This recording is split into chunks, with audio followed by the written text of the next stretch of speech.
अस्सलामु अलैकुम वरहमतुल्लाहि वबरकातुहू। क्या हाल है बेटा? आप सब ठीक है? सब खैरियत से? उम्मीद है सब ठीक होंगे बेटा। तो वेलकम है आपका फिर से valley institute of quality education के डिजिटल प्लेटफॉर्म पे, जहां हम आपके लिए लाए हैं one shot series for the foundational classes 8th, 9th and 10th। बेटा, valley institute of quality education हमेशा आपके हर समय पे आपका साथ देगा। इस समय जो कि आप इस टाइम पे एपियर होने जा रहे हैं टर्म सेकेंड एग्जामिनेशन के लिए, हम हमेशा आपके लिए दुआ करते हैं एंड हमेशा ये चाहते हैं कि हमारे बच्चे will be the shining stars. And the second thing important बेटा इज दैट कि बी डिटरमाइंड। सेकेंड थिंग, अपने स्टडीज के साथ कंसिस्टेंट रहो और इंशाल्लाह कामयाबी हमेशा आपका साथ देगी। और सबसे एक इंपॉर्टेंट चीज बेटा वो ये कि हर हमेशा अपनी नीयत साफ रखा करें। Now the chapter which we are going to start बेटा, ये क्लास 9th का एक चैप्टर है जो कि लास्ट चैप्टर है और जिसके रिलेटेड आपको YouTube पे बहुत कम वीडियो मिलेंगे या हो सकता है कि नहीं मिले, और इसीलिए वैली इंस्टीट्यूट ने ये एक चैप्टर भी अपलोड कर दिया और इस चैप्टर का नाम है द इंटीग्रेशन, मिल जाना ऑफ प्रिंसली स्टेट्स। एक ऐसी रियासतें जिन रियासतों पे नवाब लोगों का राज था, और a case study of the Jammu and Kashmir. इसका मतलब हमें टाइटल से एक जानकारी तो मिल गई बेटा, जानकारी ये मिल गई कि जो हमारा देश है, जो हमारा रहन सहन वाली जगह जम्मू और कश्मीर है, इट वॉज अर्लियर, या एक वक्त ऐसा भी था that it was a princely state. ये एक प्रिंसली स्टेट थी बेटा, यानी कि यहां पे नवाब लोग राज करते थे। शुरू करते हैं इस चैप्टर को, और इस चैप्टर के रिलेटेड हमें क्या इंफॉर्मेशन मिलेगी आइए देख लेते हैं। अगर सबसे पहले देखा जाए तो इसको मैं पहले समझाना चाहूंगा बेटा। याद रखना, आपको पता होगा 1947 में हमारे हिंदुस्तान को आजादी मिली। हम आजाद हुए बरतानवी साम्राज्य के से, या ये मान के चलिए वी गॉट द इंडिपेंडेंस, हम आजाद हो गए, हमें आजादी मिली, हमें वो आजादी का जुनून जो था वो हमने हासिल कर दिया, और जो यहां पे ब्रिटिश लोग का राज था, वो जो कॉलोनियलिज्म था वो खत्म हो गया। और ये कब हुआ? It was in the year of 1947। कोई दिक्कत तो नहीं यहां तक बेटा? सेकेंड थिंग, अगर बात करेंगे 1947 में जो इंडिया है इसको तो आजादी मिल गई, इट गॉट इंडिपेंडेंस, आजाद हो गया। कहां से भाई? ब्रिटिश कॉलोनियलिज्म से। ब्रिटिश का राज खत्म हो गया, अब अंग्रेजी साम्राज्य यहां पे नहीं था। लेकिन अफसोस के साथ एक और जो इस हमारे देश के लिए एक ऐसा नाइटमेयर था जिसको अभी तक हम भूल नहीं पा रहे हैं, या जिसके जख्म अभी तक हमारे जिस्म में समाये हुए हैं, वो कुछ और नहीं बेटा बल्कि 1947 में आपको पता होगा कि हमारे देश का, हमारे मुल्क का बंटवारा हो गया। Our country got divided into two nations। अपना जो मुल्क है, जो हमारा मुल्क है, उसमें दो हिस्से हो गए, और इसीलिए वजूद आ गया दो कंट्रीज का, दो मुल्क का। यानी कि एक मुल्क जो पहले से था, एक मुल्क जिसकी पहचान पहले से थी, एक मुल्क जो पहले से अपनी छाप छपाए हुए था, वो कोई और नहीं बल्कि हिंदुस्तान था बेटा। और इसी हिंदुस्तान से एक और मुल्क निकला जिसको याद होगा, वो तो बोलेगा ही obviously, one of the nation was Pakistan and another nation was India. कोई दिक्कत तो नहीं बेटा यहां तक? यहां तक सबको समझ में आ गया ना? इन 1947 आवर कंट्री गॉट पार्टीशनड, अलग अलग हिस्से हो गए, दो हिस्से हो गए, और एक जिसका नाम पड़ा पाकिस्तान, एक मुल्क जिसका नाम पड़ा इंडिया। और ये कब? 1947 में। और इसी पार्टीशन के साथ ये जो दो मुल्क बन गए, आजादी मिल गई, ब्रिटिश साम्राज्य जो था भाई, अंग्रेजी हुकूमत जो हम पे चल रही थी, वो अंग्रेजी हुकूमत खत्म हो गई। अब अंग्रेजी हुकूमत ना ही यहां चलने वाली थी ना ही यहां। Again obviously this Pakistan was born out of this India in 1947। Our country got partitioned, दो हिस्से हो गए बेटा 1947 में। भाई बदकिस्मती से हमारे मुल्क का बंटवारा हो गया और इसीलिए दो मुल्क वजूद में आ गया, एक इंडिया और पाकिस्तान। अब मैं कुछ समझाने जा रहा हूं। फॉर एग्जाम्पल से मान के चलिए दैट ये था हिंदुस्तान, जिससे अब एक और नेशन निकला जिसको हम पाकिस्तान बोलेंगे।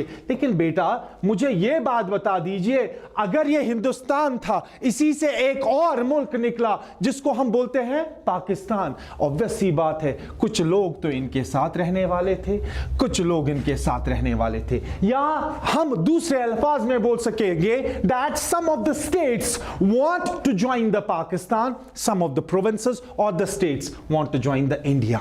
कोई दिक्कत तो नहीं बेटा, कोई मसला तो नहीं बेटा, यहां तक सबको समझ में आ गया ना। सो दूसरा पड़ाव हम यहां पे देख रहे हैं, when our country got partitioned into the India and the Pakistan, the next step obviously और the next process was where we had to see, हमें देखना था कि कौन लोग पाकिस्तान या कौन सी रियासतें पाकिस्तान ज्वाइन करेंगी, कौन सी रियासतें इंडिया ज्वाइन करेंगी। लेकिन अब याद रखना, जब मैंने रियासतों के बारे में बोला तो आपको याद यहां पे दिलाता चलूं दैट कि भाई जो इंडिया था जिस पे ब्रिटिश लोगों का राज था, यहां की स्टेट्स जो थी वो दो हिस्सों में बटी थी। यानी कि इंडिया की जो स्टेट्स थी, रियासतें थी, they were divided into two administrative units, दो निजामत में वो बटी हुई थी। एक निजामत जिसको हम बोलेंगे ब्रिटिश इंडियन प्रोविंसेस, और एक ऐसे जिनको हम बोलेंगे प्रिंसली स्टेट्स। बेटा कोई दिक्कत तो नहीं है यहां तक?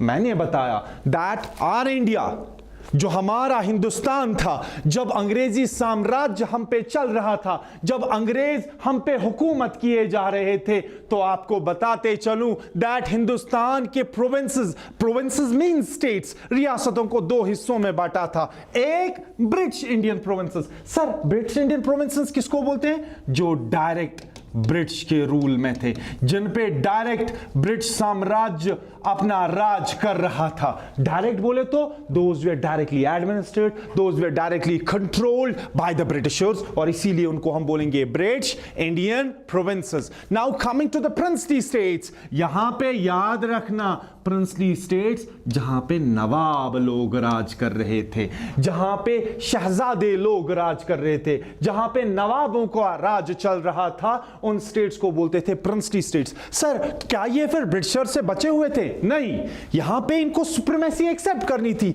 या जिसको हम बोलेंगे that they had to accept the policy of पैरामाउंटसी।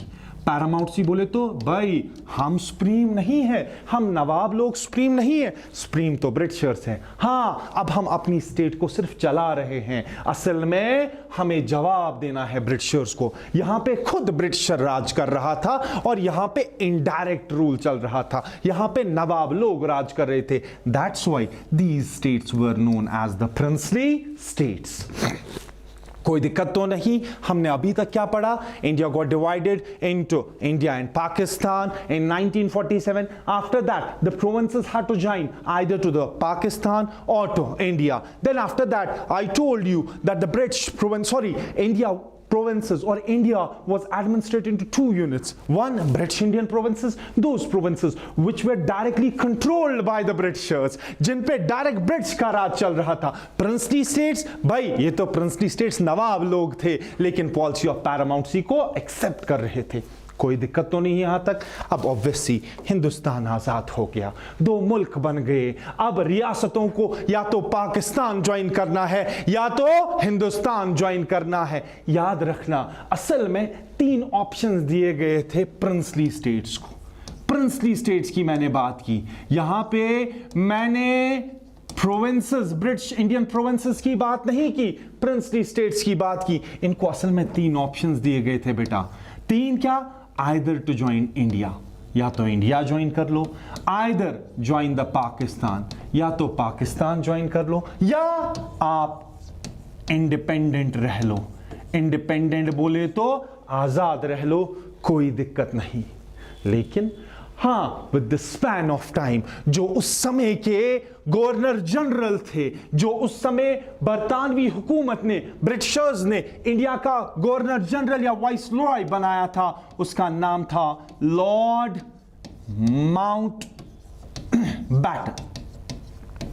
Lord Mountbatten ने बाई 25 जुलाई 1947 को 1947 को एक मीटिंग बुलाई थी दिल्ली में, और ये मीटिंग किन की थी? It was the meeting of chamber of princess, यानी कि नवाब लोगों का ये मीटिंग था। और इनको बोला गया, भाई आपके पास दो ही ऑप्शन हैं, या तो इंडिया को ज्वाइन कर लीजिए या तो पाकिस्तान को ज्वाइन कर लीजिए। कोई दिक्कत तो नहीं बेटा। Again repeating, again making you understand that in 1947 British rule ended. India got the independence, but unfortunately the two nations came into existence. One was the India, another was Pakistan. Then after that, मैंने आपको बताया बेटा that अगर हम देखेंगे उस समय पे इंडिया को दो निजामतों में बांटा हुआ था। एक ब्रिटिश इंडियन प्रोविंसेस, ऐसे रियासतें जिनमें ब्रिटिश का राज चल रहा था। उसके बाद मैंने आपको बताया दैट ऐसी रियासतें जिनको प्रिंसली स्टेट्स बोलते थे। प्रिंसली स्टेट्स बोले तो जहां पे नवाब लोग राज कर रहे थे। और याद रखना यहां पे इंपॉर्टेंट वो ये दैट प्रिंसली स्टेट्स को पहले 3 ऑप्शन थे, लेकिन बाद में लॉर्ड माउंट बैटन जो उस समय के जो उस समय के गवर्नर जनरल थे, उन्होंने एक ऑप्शन को मिटा के सिर्फ 2 रख दिए, या तो इंडिया ज्वाइन कर लो या तो पाकिस्तान ज्वाइन कर लो। कोई दिक्कत तो नहीं यहां तक सबको समझ में आ रहा है ना। और याद रखना बेटा, ये ऐसे चैप्टर्स हैं जो आपको आपके केस एग्जामिनेशन में बहुत ज्यादा मदद करेंगे, आपके सिविल सर्विस एग्जामिनेशन में बहुत मदद करेंगे। One who wants to become the case officer, obviously he would be asked the question related to his state और related to his union territory. कोई दिक्कत तो नहीं। अब देखिए, मैंने अभी आपको बताया दैट जो हमारी रियासत थी, जिस रियासत का नाम है Jammu and Kashmir, normal start किया था 2 बंटवारे, इंडिया और पाकिस्तान, या तो ज्वाइन इंडिया को करना है या तो ज्वाइन पाकिस्तान को करना है। इंडिपेंडेंस वाला ऑप्शन खत्म। अब ऑब्वियसली अपनी रियासत की बात करते हैं, जम्मू व कश्मीर की बात करते हैं। याद रखना, अपनी जम्मू व कश्मीर स्टेट जो थी, it was the princely state. Princely state बोले तो यहां पे नवाब लोगों का राज था। और याद रखना, जो डायनास्टी यहां पे रूल कर रही थी बेटा, वो डायनास्टी थी डोगरा डायनास्टी, यानी कि जो यहां पे नवाब लोग राज कर रहे थे वो डोगरा डायनास्टी थे। और जब हमारा हिंदुस्तान आज़ाद हो गया, उस समय जम्मू व कश्मीर के जो रूलर थे, जम्मू व कश्मीर के जो नवाब थे, उनका नाम था महाराजा हरी सिंह। कोई दिक्कत तो नहीं, कोई मसला तो नहीं। तो ऑब्वियस सी बात है भाई, ऑप्शंस दिए गए थे प्रिंसली स्टेट्स को, either you have to join the India, या तो आप इंडिया को ज्वाइन कर लीजिए या तो आप पाकिस्तान को ज्वाइन कर लीजिए। इसका मतलब हमारे जम्मू व कश्मीर के लिए भी तो वही ऑप्शन है, either they had to join at that time India, either they had to join at that time Pakistan. और यहां पे हमारे रूलर जो थे वो थे महाराजा हरी सिंह। महाराजा हरी सिंह ने जल्दबाजी में फैसला नहीं लिया।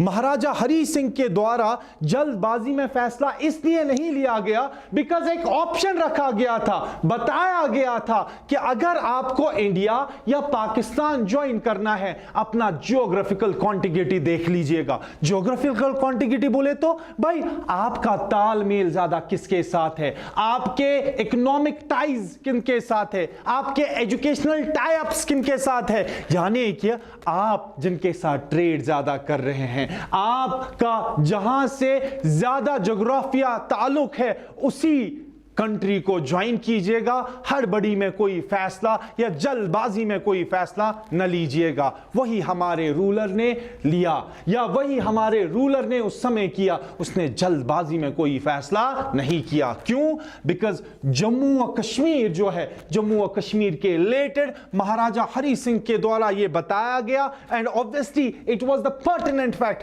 दैट जम्मू एंड कश्मीर जो है इनको वाइटल बेनिफिट्स थे, जबरदस्त बेनिफिट्स थे, लेकिन दोनों के साथ, इंडिया के साथ भी और पाकिस्तान के साथ भी, इनका दोनों के साथ इकोनॉमिक टाइप्स भी था, यानी कि इकोनॉमिक बेनिफिट्स भी थे और एजुकेशनल बेनिफिट्स भी थे। भाई मैं ये बताने की कोशिश कर रहा हूं, अगर हम देखें जो हमारा जम्मू और कश्मीर, जो हमारी रियासत जम्मू और कश्मीर थी, इसको दोनों के साथ बाज़ाब्ता फ़ायदा था। ये दोनों के साथ भाई बाज़ाब्ता इसको इकोनॉमिक मईशत फ़ायदे भी थे, एजुकेशनल टाइप्स भी थे। जैसे कि बहुत सारे यहाँ पे कश्मीर में कॉलेज जो थे वो लाहौर यूनिवर्सिटी के साथ थे, बहुत सारे जम्मू में ऐसे थे जो पंजाब के साथ एफिलिएटेड थे। तो इसीलिए यहाँ पे बहुत ही ज्यादा सोच समझ के फैसला लेना था। किसको? महाराजा हरि सिंह को। और इसीलिए महाराजा हरि सिंह ने कोई तेजी नहीं की, कोई जल्दबाजी नहीं की, उसने एक एग्रीमेंट दोनों को दे दिया, इंडिया को भी और पाकिस्तान को भी, और उस एग्रीमेंट को बोलते हैं स्टैंड स्टिल एग्रीमेंट। अब ये कब दे दिया गया? ये दिया उसने 12 अगस्त 1947 को।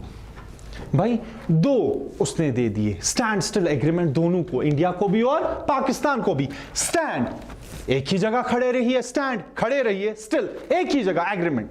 मतलब ये कहने का था कि वो जो हमारे रूलर थे महाराजा हरि सिंह, वो चाहते थे स्टेटस क्यो। स्टेटस क्यो बोले तो जैसी मेरी पोजीशन थी जब ब्रिटिश की रियासत, जब ब्रिटिश हुक्मरान यहां पे थे, उस समय I used to be a princely state, या जम्मू और Kashmir used to be a princely state, Jammu and Kashmir used to be controlled by the Dogra dynasty. मुझे वही पोजीशन चाहिए, अभी मैं कोई फैसला नहीं ले सकता, या अगर आपको बोला भी जाएगा standstill agreement was none other than a kind of status quo position for the Jammu and Kashmir. It was offered by Maharaja Hari Singh to both India as well as Pakistan because he didn't want to take the decision in the hasty manner. He wanted to rectify his position. He wanted to take the decision in a very much stipulated time. और इसीलिए यहां पे मैं आपको बता रहा हूं standstill agreement कुछ और नहीं बल्कि ये था कि मैं जैसा हूं मुझे वैसा ही रहने दो।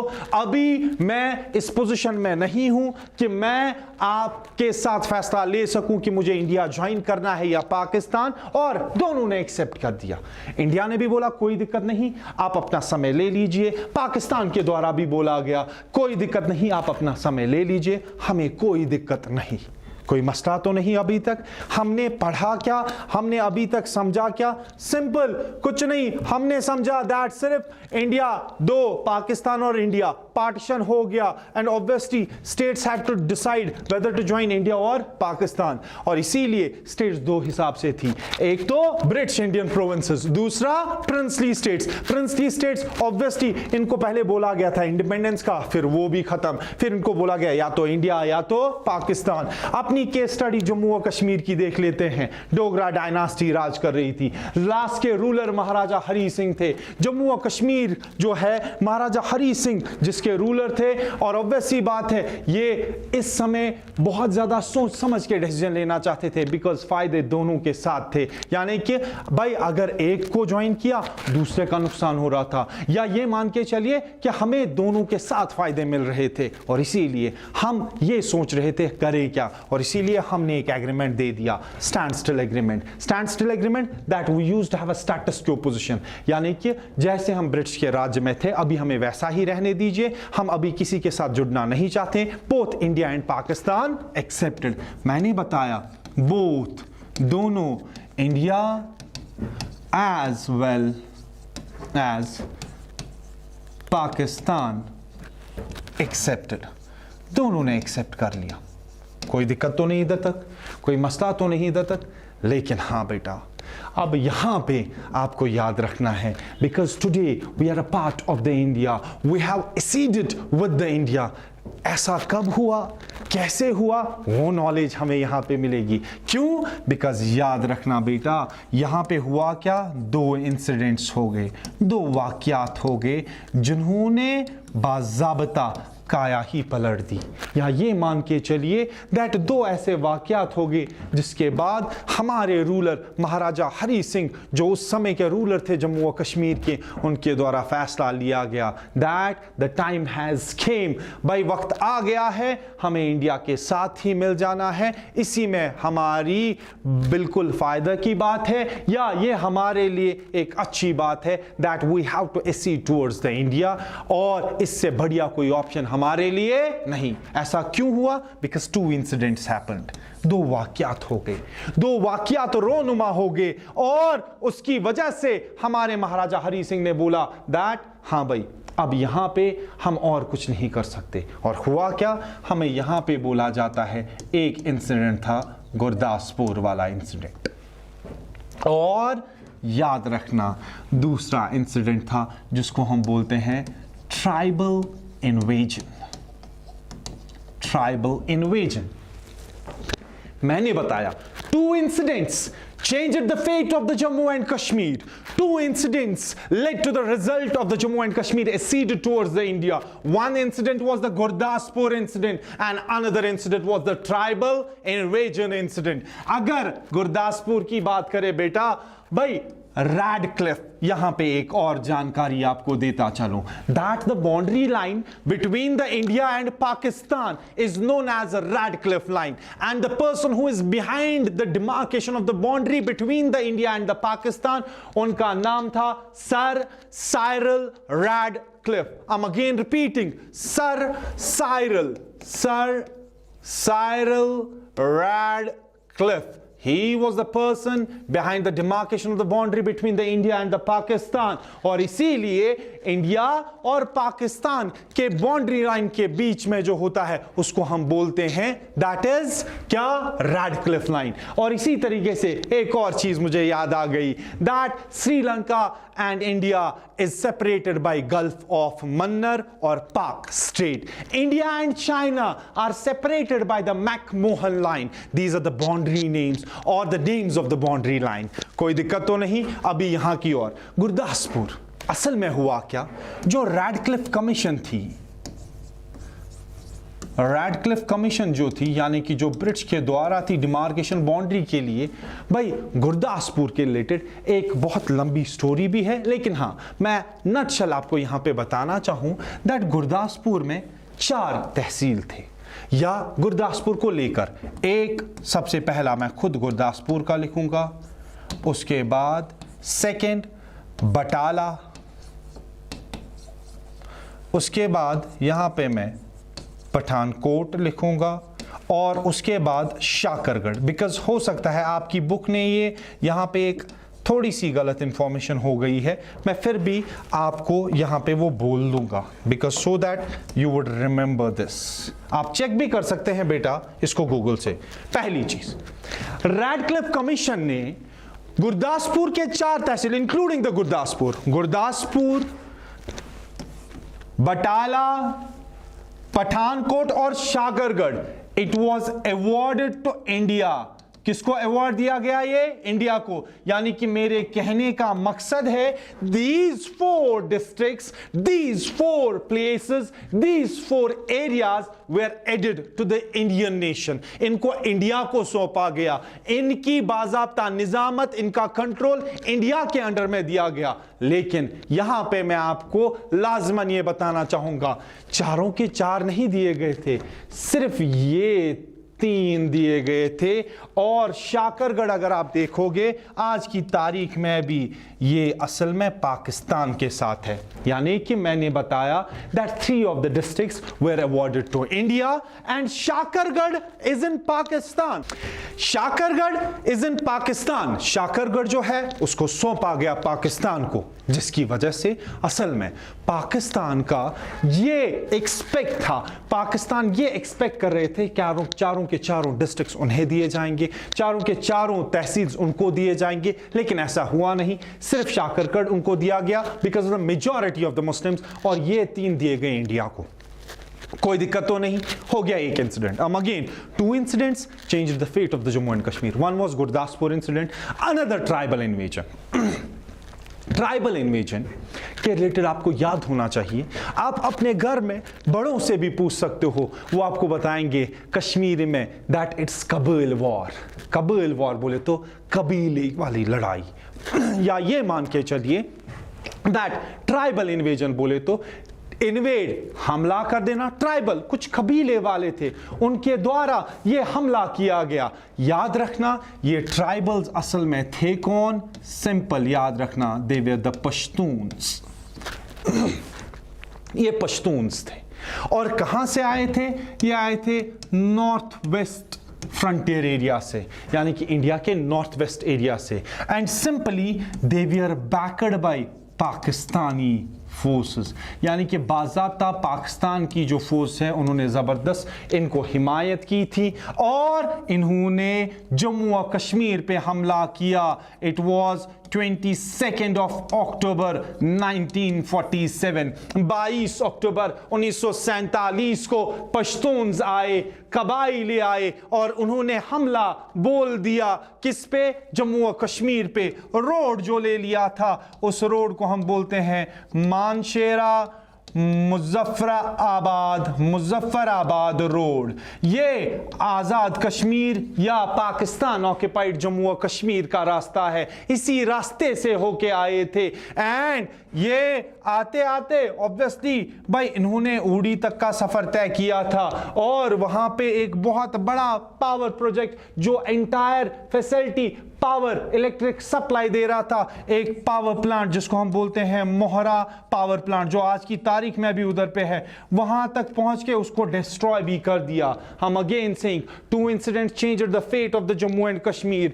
One was the Gurdaspur incident, which I told you that these 3 districts were awarded to the India and this was awarded to the Pakistan, which infuriated, जो गुस्सा दिलाया पाकिस्तान को। Second, भाई ट्राइबल इन्वेजन हो गया। ट्राइबल इन्वेजन भाई कबाइली हमला हो गया। नॉर्थ वेस्ट से पश्तून्स आए और उन्होंने हमला बोल दिया जम्मू और कश्मीर पे। 22 अक्टूबर 1947 को ये आए, मानशेरा मुजफ्फराबाद रोड से होके आए। भाई ये पाकिस्तान मानशेरा मुजफ्फराबाद रोड जो है, मीरपुर कोटली जो है, मैं आपको अभी मैप पे दिखा दूंगा, जिसको पाकिस्तान में आजाद कश्मीर के नाम से जाना जाता है। और यहां पे पाकिस्तान ऑक्युपाइड जम्मू और कश्मीर, वहां से होके आए, उड़ी तक का सफर ले लिया। And even though they wanted to proceed towards the Srinagar through the Jhelum valley cart road. Jhelum valley cart road बोले तो आपको पता होगा, ये जो ये हाईवे है यहां से जहलिम अगर हम देखेंगे भाई आपको पता है वो वेरीनाग स्प्रिंग एक चश्मे से होकर नीचे की ओर बह जाता है और पहुंचते पहुंचते बारामूला टुवर्ड्स उड़ी तक का पाकिस्तान का सफर तय कर लेता है। और इसी रोड को हम जहलिम वैली काट रोड के नाम से जानते हैं। और इसी रोड को इख्तियार करते they wanted to proceed towards the Srinagar, वो श्रीनगर आना चाहते थे, वो जम्मू और कश्मीर पे हमला बोलना चाहते थे। 22 अक्टूबर 1947 को एक बहुत बड़ा हमला हुआ जम्मू और कश्मीर पे, पश्तून्स आए। एक तरफ से ये इंसिडेंट हो गया, एक तरफ से ये इंसिडेंट हो गया। हमारे जो उस समय के महाराजा थे, Maharaja Hari Singh, he was in a confusion state, क्या किया जाए। और इसीलिए अगर आप देखोगे मैंने सिंपल आपको यही बताया है दैट 2 नेशंस इंडिया और पाकिस्तान। और यहां पे pertinent to mention here is that 2 administrative units, one was under the direct British rule जिसको हम ब्रिटिश इंडियन प्रोविंसेस बोलते हैं, and other was the princely states जिस पे नवाब लोग राज कर रहे थे। उसके बाद और the princely states were at liberty, उनको ये आज़ादी थी टू चूज आइदर इंडिया या Pakistan under the government of India act 1935। एक एक्ट बना था जिसको फिर फर्दर अमेंड किया गया 1947 में। उसके बाद दिस वाज आल्सो कॉरोबोरेटेड, तस्दीक की इस बात की किसने? By the then governor general of India Lord Mountbatten. जब क्राउन रिप्रेजेंटेटिव की एक स्पेशल सेशन बुलाया था, किधर पे, दिल्ली में 25 जुलाई 1947 को। Geographical contiguity was given the prime importance while joining India और पाकिस्तान। इंडिया या पाकिस्तान को ज्वाइन करने से पहले ज्योग्राफिकल कॉन्टिग्यूटी को जबरदस्त भाई क्या दी गई थी, इंपॉर्टेंस। उसके बाद हमें यहां पे पाकिस्तानी इन्वेजन जो बोला है, जिसके बारे में मैंने अभी आपको बोला, दो इंसिडेंट्स हो गए। एक गुरदासपुर वाला इंसिडेंट हो गया। गुरदासपुर में हुआ क्या सर, गुरदासपुर, बटाला, भाई इसी तरीके से पठानकोट ये दिया गया इंडिया को, शाकरगढ़ ये दिया गया पाकिस्तान को। सर उससे हुआ क्या, Pakistan was expecting all the 4 tehsils were given including the Gurdaspur will be given to them, but 3 were given to India, only 1 was given to Pakistan, which made Pakistan furious. Another incident which changed the fate of the Jammu and Kashmir, it was the tribal invasion या Pakistani invasion on 2nd of October. Pashtun, northwestern frontier province tribals armed with modern weapons started invading the Jammu and Kashmir. आगे अगर हम देखते भी हैं बेटा, that यहाँ पे मैंने बताया है, they were raided by the Pakistani government and used the Manshera Muzaffarabad road to invade the state. At first in Punch, अगर देखेंगे आपको पुंछ 2 मिलेंगे, एक पुंछ जो आप चेक भी कर सकते हैं आपको पाकिस्तान में मिलेगा, और एक पुंछ जो आपको कहां पे मिलेगा, जम्मू डिवीजन में मिलेगा। इंडियन हमारे इस रियासत में इंडियन एडमिनिस्ट्रेटिव कश्मीर में, जम्मू एंड कश्मीर में मिलेगा। और अब उधर पे आप देखोगे भाई वो पुंछ जो है उसका बॉर्डर भी बराबर पुंछ के साथ है, एक पुंछ पाकिस्तान वाला, एक पुंछ इंडिया वाला। और यहां पे हम देखते हैं and finally the mass adjoining area Hazara districts on the Ramkot side. Then further they progressed towards the Jahlim Valley road towards Srinagar. On the way they destroyed the Mahura powerhouse which used to supply the electric power to the whole of the Srinagar. अब यहाँ पे पहले हम देखते हैं बेटा, याद रखना अब जब ये हो गया, ट्राइबल्स आ गए, कबाइली आ गए, जम्मू और कश्मीर के लोग भी बहुत ज़्यादा डर गए थे। और यहाँ से जो उस समय हमारे महाराजा थे, महाराजा हरी सिंह, जिन्होंने स्टैंड स्टिल एग्रीमेंट दिया था, वो भी बहुत ज़्यादा परेशान थे कि इनको कैसे रोका जाए। ये मॉडर्न वेपन्स लेके आए हैं और उस समय बुलाया गया भाई जो महाराजा हरी सिंह के chief of the army staff थे, जिसका नाम था ब्रिगेडियर राजेंद्र सिंह। बुलाया गया अपने chief of the army staff को, बोला गया कि समय आ गया है आपको अपनी बहादुरी का करतब दिखाना है, समय आ गया है आपको वतन के लिए मरने और मिटने का जज्बा जो है वो आपको दिखाना है। क्या वो सच में है भी या नहीं? ब्रिगेडियर राजेंद्र सिंह को बुलाया गया, सिचुएशन बोली गई that these tribals are approaching towards the Srinagar, they are arrived या they have arrived at उड़ी। उन्होंने महुरा पावर हाउस को भी डैमेज कर दिया है। अब समय आ गया है कि आपको उनको रोकना है किसी भी हालत में, जब तक कि मैं कोई और ऑप्शन देखूं। और हुआ क्या, ब्रिगेडियर राजेंद्र सिंह अपने साथ 150 सोल्जर्स को उठाते हैं और चलते हैं उड़ी की ओर, ताकि स्टॉप, रोक दिया जाए, रेजिस्ट किया जाए। किनको? ट्राइबल्स को। ट्राइबल्स को रोकने के लिए निकल पड़े brigadier Rajendra Singh along with 150 soldiers to offer them a stiff resistance, एक जोरदार रेजिस्टेंस। उनको रोकना है, उनको आगे नहीं आने देना है, उनको ये बोलना है दैट अगर आप जम्मू और कश्मीर को भाई हड़प करना चाहते हो, वो ख्वाब ही रहेगा आपका, हम उसको पूरा नहीं करने देंगे। 150 सोल्जर्स, ब्रिगेडियर राजेंद्र सिंह चल पड़ते हैं उड़ी की ओर and they actively offered a stiff resistance to them. जबरदस्त रेजिस्टेंस दिखाई, जबरदस्त तरीके से उन्होंने दिखाया, उनको रोकने का काम दिखाया, या ये मान के चलिए उनको रोकने की कोशिश की जबरदस्त, जिसमें ब्रिगेडियर राजेंद्र सिंह मर जाते हैं, जिसमें ब्रिगेडियर राजेंद्र सिंह शहीद किए जाते हैं, जिसमें ब्रिगेडियर राजेंद्र सिंह अपनी जिंदगी खो बैठते हैं। लेकिन उसके बावजूद भी वो अपने सिपाहियों को बोलते हैं दैट भाई मुझे छोड़ दो, मेरी फिक्र छोड़ दो, you have to stop them at any cost. And finally किसी हद तक इनको रोक दिया गया। फाइनली किसी हद तक ब्रिगेडियर राजेंद्र सिंह की जो फौज है उन्होंने इसको रोकने की कोशिश की, या इनको रोकने की कोशिश की, जो ट्राइबल्स थे, जो पश्तून्स थे। जिस समय तक यहां से महाराजा हरि सिंह द्वारा अब वो समय आ गया। महाराजा हरि सिंह ने किया क्या? महाराजा हरि सिंह ने हेल्प मांगी। किन से? इंडिया से। इंडिया से हेल्प मांगी, हिंदुस्तान से हेल्प मांगी कि हमारे यहां पश्तून्स आए हैं जिनको पाकिस्तान के द्वारा मदद की गई है, एक हिसाब से पाकिस्तान के द्वारा हमला किया गया है, और हमें जरूरी अपनी रियासत को बचाना है, इसके सिवा हमारे पास और कोई ऑप्शन नहीं है। और इसीलिए यहां से ब्रिगेडियर राजेंद्र सिंह की फौज उनको रोकने की कोशिश कर रही है, जिसमें ब्रिगेडियर राजेंद्र सिंह की मौत हो गई है। और इवन दो यहां पे मैं आपको बताता भी चलूं दैट ब्रिगेडियर राजेंद्र सिंह को फिर पोस्टमसली बोले तो हाँ, उनके शहीद होने के बाद ऑब्वियसली उनको second highest gallantry, second not the first, second highest gallantry award उनको दिया गया, जिसको हम बोलते हैं महावीर चक्र। महावीर चक्र दिया गया पोस्टमसली इस ब्रिगेडियर राजेंद्र सिंह को, जिन्होंने जम्मू और कश्मीर को बचाने में कोई कसर ना छोड़ी। और इसी बीच, इसी समय में महाराजा हरि सिंह हिंदुस्तान से अब मदद मांगते हैं, हिंदुस्तान को बोलते हैं कि भाई इस समय हमें आपकी मदद चाहिए। और एक डिफेंस मीटिंग भी बुला दी जाती है बेटा हिंदुस्तान में। और इस डिफेंस मीटिंग के चेयरपर्सन जो थे वो थे लॉर्ड माउंटबैटन। यहां पे हो सकता है बहुत सारों को क्वेश्चन हो, सर हिंदुस्तान तो आजाद हो गया, तो फिर ये इंग्लिश गवर्नर जनरल क्यों?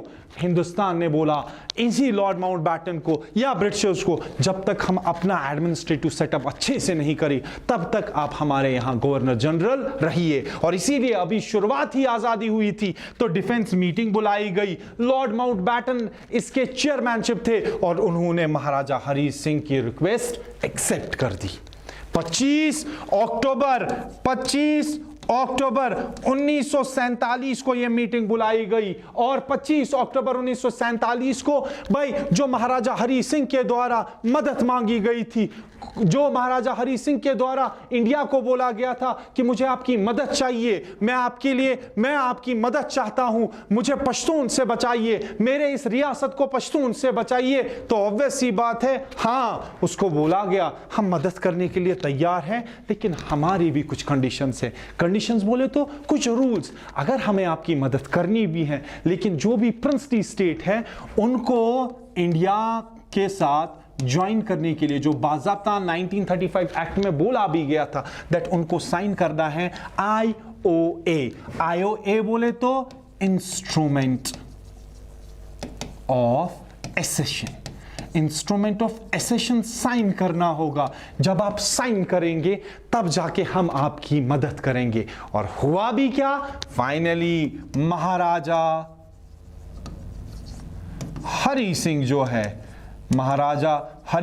है signed IOA, instrument of assertion.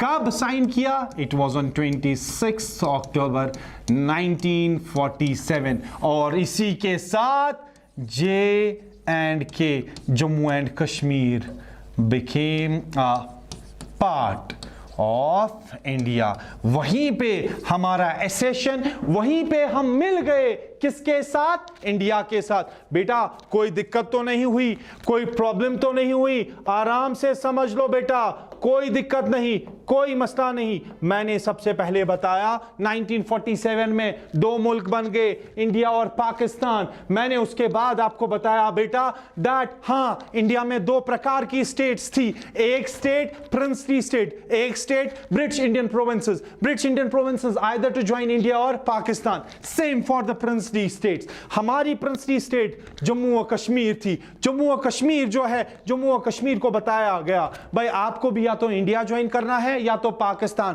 उस समय यहां पे डोगरा डायनास्टी चल रही थी। रूलर हमारे महाराजा हरि सिंह थे। महाराजा हरि सिंह को बोला गया that you have to join either the India और पाकिस्तान। एंड महाराजा हरि सिंह के द्वारा बताया गया मुझे अभी देखना है, I have to look out for the benefits of my state, I have to look out मेरे अच्छे खासे बेनिफिट्स किसके साथ जाएंगे, और इसीलिए मैं जल्दबाजी में कोई फैसला नहीं लूंगा। अभी मैं स्टैंड स्टिल एग्रीमेंट दे रहा हूं। स्टैंड स्टिल एग्रीमेंट, मैं जैसा था मेरी वैसी ही पोजीशन अभी रहनी चाहिए। अभी मैं कोई इंडिया या पाकिस्तान नहीं ज्वाइन कर रहा। Both the nations accepted this agreement, लेकिन two incidents which changed the fate of the Jammu and Kashmir. One incident, Gurdaspur incident. हुआ क्या, Pakistan was expecting all these 4 tehsils और these 4 areas will be awarded to the Pakistan, but it was not the case. 3 tehsils were awarded to India and 1 was awarded to the Pakistan. आपकी book ने चारों लिखे हैं, फिर भी आप चेक कर लीजिएगा।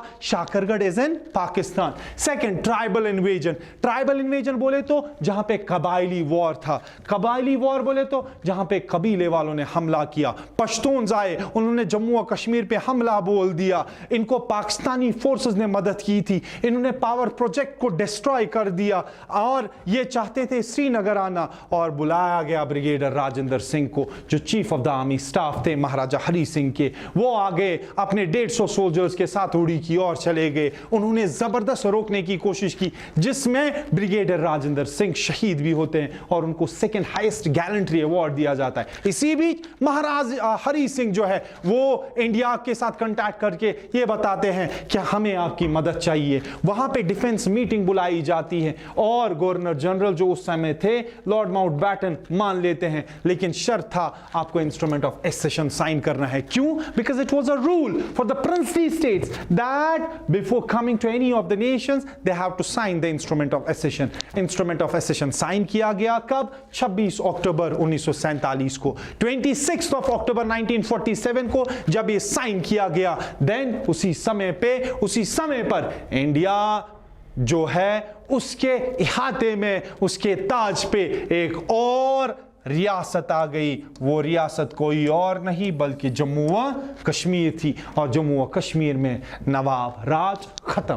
बिकॉज इंस्ट्रूमेंट ऑफ एसेशन आ गया, इंडिया में अब आगे अब कोई नवाब नहीं, अब कोई रूलर, कोई मुनाकी नहीं, कोई बादशाहत नहीं। यहां तक कोई दिक्कत तो नहीं बेटा। सो फाइनली 26 अक्टूबर को हो गया। 26 अक्टूबर को फाइनली हमारे द्वारा इंस्ट्रूमेंट ऑफ एसेशन साइन किया गया। लेकिन यहां पे मैं आपको कुछ समझाता हूं। वो ये, जब ये हो गया तो फाइनली उस टाइम पे वीपी मेनन जो थे वो एडिशनल यूनियन होम सेक्रेटरी थे। यानी कि ये एक पोजीशन है जो police and law and order के रिलेटेड होती है।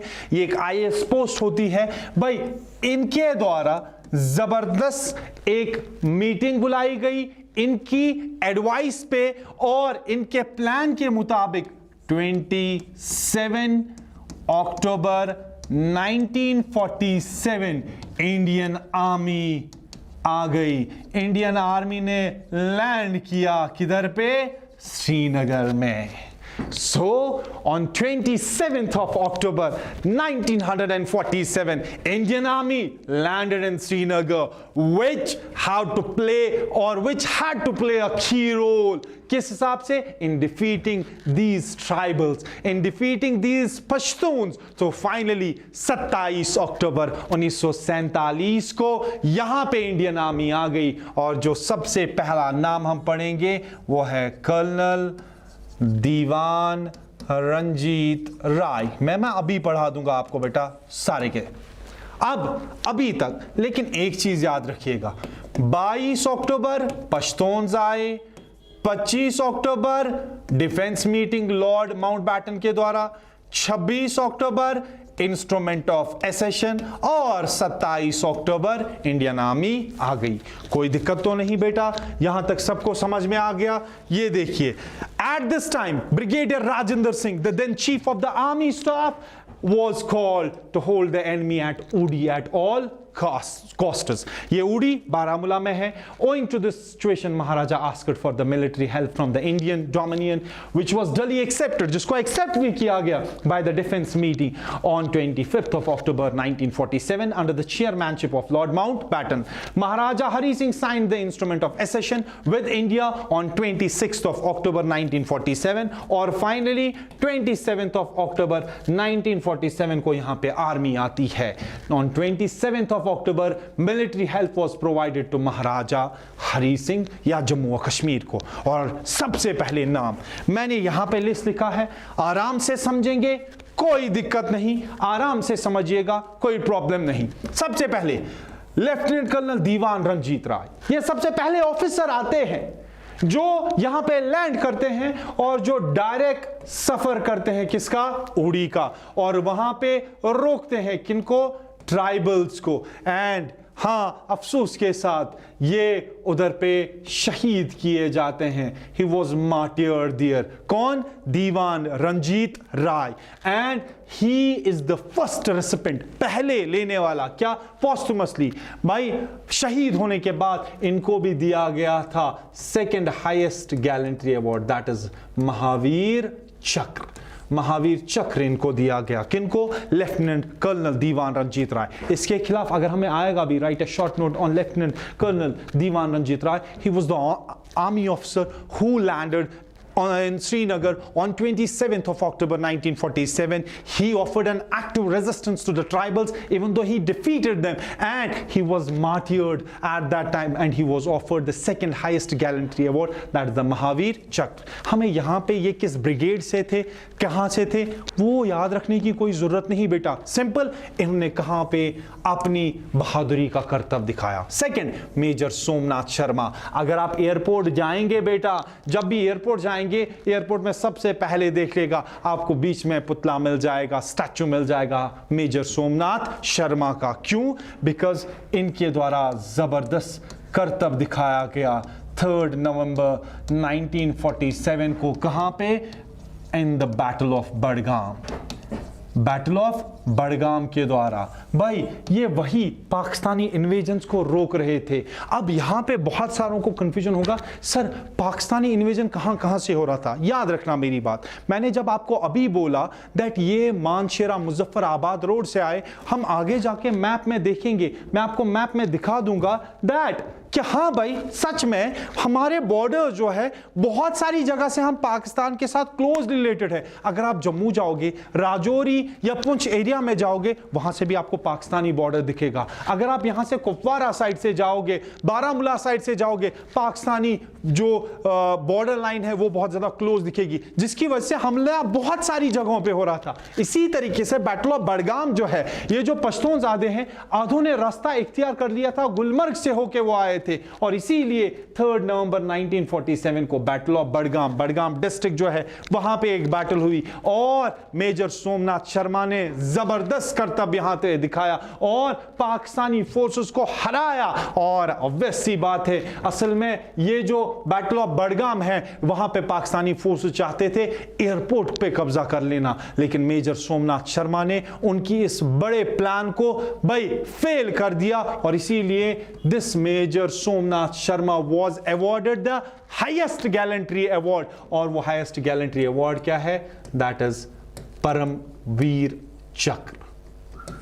Highest gallantry award. Second highest gallantry award क्या है? महावीर चक्र. And first highest gallantry award या हाईएस्ट गैलेंट्री अवार्ड क्या है? परमवीर चक्र. इसी तरीके से ब्रिगेडियर मोहम्मद उस्मान, ब्रिगेडियर मोहम्मद उस्मान की अगर आप बात करोगे, इन्होंने जबरदस्त कर्तव्य दिखाया जहांगीर में. सर जहांगीर कौन सी जगह है? जहांगीर जगह है नौशहरा की. सर नौशहरा क्या सोरा वाला नौशहरा? नहीं, ये पुंछ राजौरी वाला है. यानी कि यहां पे नौशहरा सेक्टर जो है ये बहुत क्लोज है पाकिस्तानी बॉर्डर के साथ. यहीं पे एक गांव जहांगीर है, वहां पे भी पाकिस्तानी फोर्सेस के द्वारा जबरदस्त हमला किया गया, लेकिन ब्रिगेडियर मोहम्मद उस्मान जो उस समय के आर्मी ऑफिसर थे उधर पे, उन्होंने उस हमले को नाकाम कर दिया. उसके बाद national militia. Sir national militia बोले तो याद रखना, हम यहां पे जो पढ़ रहे हैं ये हमें ये बताया जाता है, दोज दैट पर्सन्स, ऐसे व्यक्ति जिन्होंने जम्मू व कश्मीर को बचाने में, पाकिस्तानी फोर्सेस को हराने में जबरदस्त निहायत ही उम्दा रोल प्ले किया है, जैसे कि मोहम्मद उस्मान, जैसे कि सोमनाथ शर्मा, दीवान रंजीत राय, और इसी तरीके से नेशनल मिलिशिया, नेशनल कौमी मिलिशिया। आपको पता होगा एक गेम आती थी मिनी मिलिशिया, और मिनी मिलिशिया बोले तो गेम रिलेटेड में जैसे आर्मी होती थी। असल में नेशनल मिलिशिया बोले तो ये असल में पीपल आर्मी थी। पीपल आर्मी बोले तो लोगों की आर्मी, और इसको बनाने वाले थे शेख अब्दुल्ला। शेख अब्दुल्ला जिन्होंने मुस्लिम कॉन्फ्रेंस बनाया था, या जिनके द्वारा मुस्लिम कॉन्फ्रेंस आज की तारीख में जिसको नेशनल कॉन्फ्रेंस बोलते हैं। और ये नेशनल मिलिशिया था क्या, श्रीनगर में कुछ व्यक्ति जिनके द्वारा बाज़ाबिता भाई उनको गन चलाना सिखाया गया था, और इवन तो सबसे बड़ी बात इसमें वुमेन भी थी, यानी कि औरतों का भी ग्रुप था, और जिन्होंने जबरदस्त एक्टिव रेजिस्टेंस दिखाई, जिन्होंने एक्टिव रोल प्ले किया इन ऑर्डर टू स्टॉप और in order to evade the Pakistan based attacks. और इसीलिए इस नेशनल मिलिशिया को बनाने में शेख अब्दुल्ला थे। लेकिन जब वो खतरा टल गया, वुमेन्स मिलिशिया को डिस्बैंड किया गया, खत्म कर दिया गया। लेकिन जो मेंस मिलिशिया था, यानी कि लोगों जिसमें मर्दों की आर्मी जो थी, उनको इंडियन फोर्सेस ज्वाइन किया गया, या उन्होंने ज्वाइन किया। उसके बाद यहां पे नाम एक है मकबूल शेरवानी। मकबूल शेरवानी असल में थे कौन?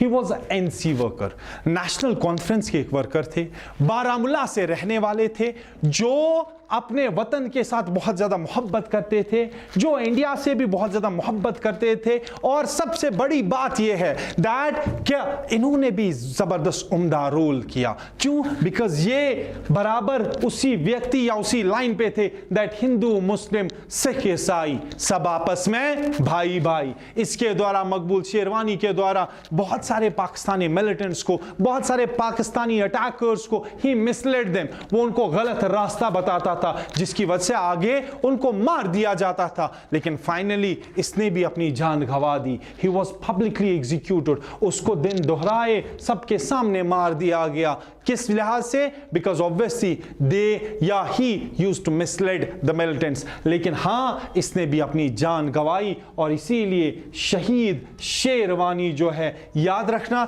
ये असल में एनसी ने एक ड्रामा स्क्वाड, एक ड्रामा बनाया था इसी मकबूल शेरवानी पे। उनके द्वारा एक मकबूल शेरवानी मेमोरियल हॉल भी बनाया गया है बारामूला में 2005 में। इनके द्वारा जबरदस्त निहायती उम्दा रोल अदा किया गया पाकिस्तानी अटैक्स को रोकने में, अपने सिख भाइयों को बचाने में, सिख कम्युनिटी को बचाने में। उसके बाद खुद सिख कम्युनिटी भी आ गई।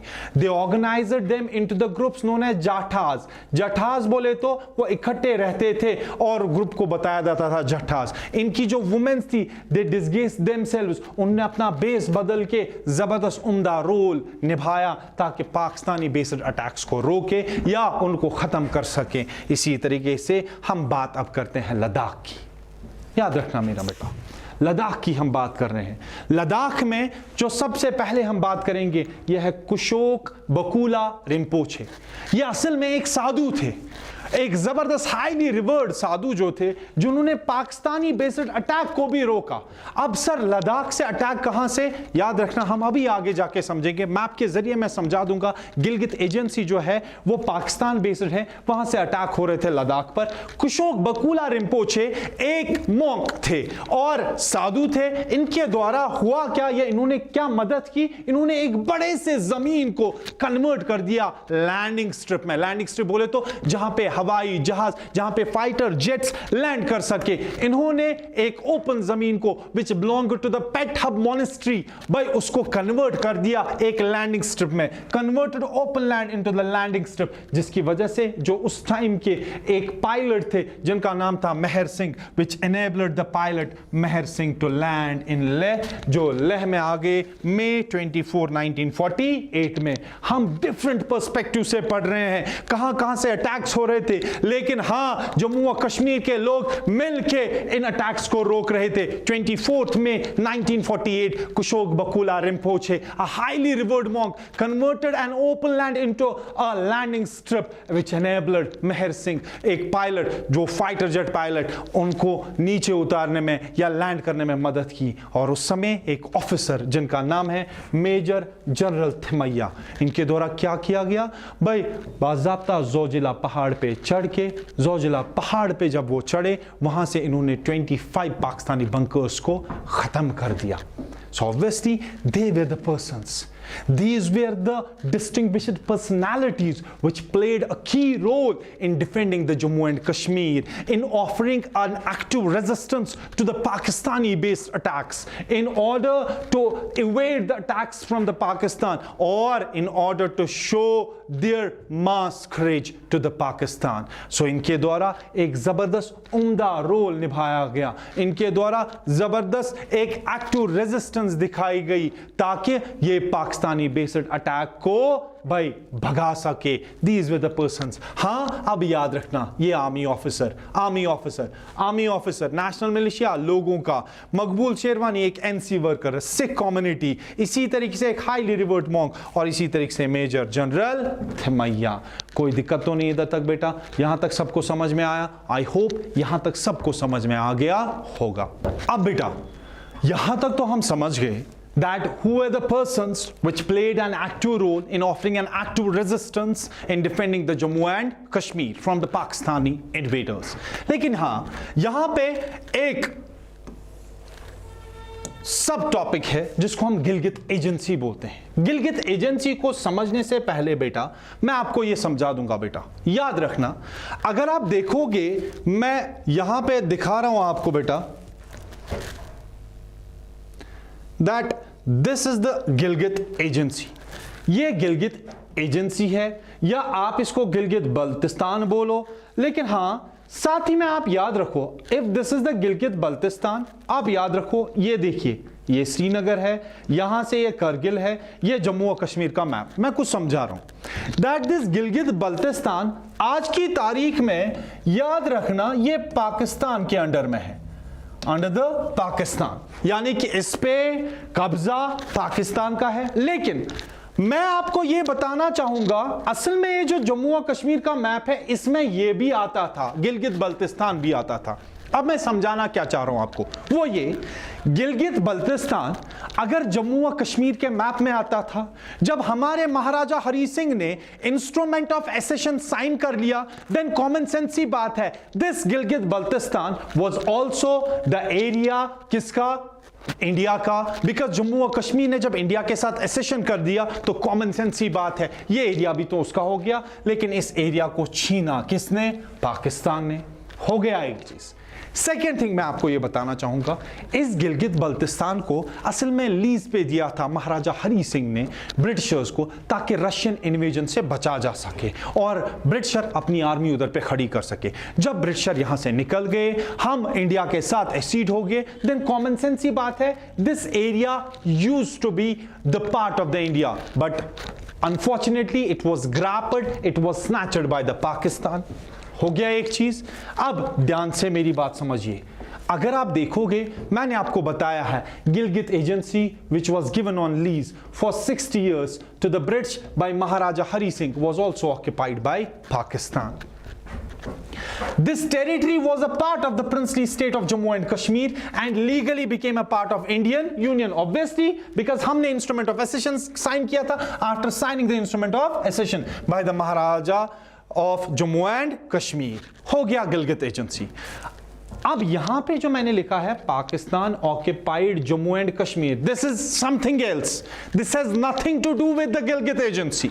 Gilgit agency is something else जिसमें खिजरेल, दियामीर, पुनियाल ऐसे एरियाज आज की तारीख में आते हैं, इंक्लूडिंग हजारा, वो आज की तारीख में पाकिस्तान के अंडर में है, that has been occupied by the Pakistan. और वहां से आप लद्दाख की ओर जा सकते हो, और इसीलिए मैंने आपको बताया था लद्दाख पे जो वो हमला हो रहा था बिकॉज अगर आप देखोगे ये है गिलगित बल्तिस्तान और ये है करगिल, ये है करगिल या लेह लद्दाख वाला एरिया, तो जब बॉर्डर इसके साथ है, कॉमन सेंस ही बात है, अटैक तो हो सकता है बेटा, कोई दिक्कत तो नहीं। अब पाकिस्तान ऑक्युपाइड जम्मू और कश्मीर, जिसको हम बोल सकते हैं मकबूजा जम्मू और कश्मीर या पाकिस्तान में आजाद कश्मीर बोलते हैं, ये एरिया गिलगित बल्तिस्तान वाला एरिया नहीं बेटा, ध्यान से समझिए। अब बेटा अगर यहां पे देखेंगे हम, ये वाला जो साइड आता है, दिस साइड, ध्यान से समझिएगा बेटा, यहां पे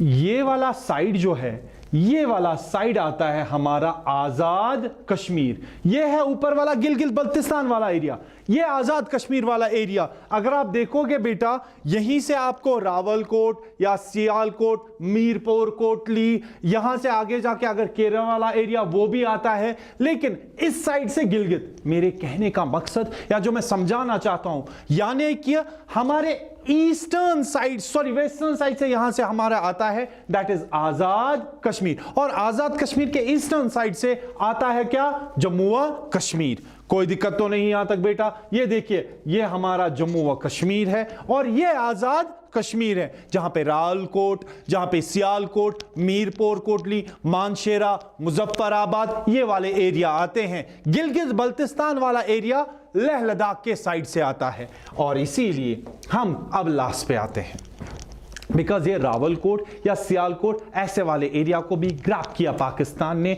और इसको पाकिस्तान ऑक्युपाइड जम्मू और कश्मीर बोला जाता है। इसके रिलेटेड इंडिया बाज़ाब्ता यूनाइटेड नेशंस में गया, जहां पे यूनाइटेड नेशन सिक्योरिटी काउंसिल ने यह भी बोला पाकिस्तान को वहां से अपनी आर्मी हटा दीजिए, लेकिन अफसोसन ऐसा अभी तक इंप्लीमेंट हुआ नहीं। फाइनली हम तो इंडिया के साथ जुड़ गए थे, आप लोगों ने तो इंडिया को ज्वाइन किया हुआ था, इसीलिए formation of Jammu and Kashmir constituent assembly हुआ। क्या, जब इंडिया के साथ हम जुड़ गए तो obviously the process of drafting Indian constitution was going on, India का कानून बन रहा था, और दो लिस्ट्स हैं इंडिया, या तीन लिस्ट्स मान के चलिए, एक यूनियन लिस्ट, दूसरा स्टेट और तीसरा कंकरेंट। यूनियन लिस्ट जहां पे सिर्फ सेंट्रल गवर्नमेंट अपने लॉज बना सकते हैं, स्टेट लिस्ट जहां पे स्टेट को लॉज बनाना था। इसी तरीके से हमें बताया जाता है states they are asked to make the respective constituent assembly to draft their own constitution, ताकि वो कानून बनाए related to the subjects, उन subjects के which were in the state list,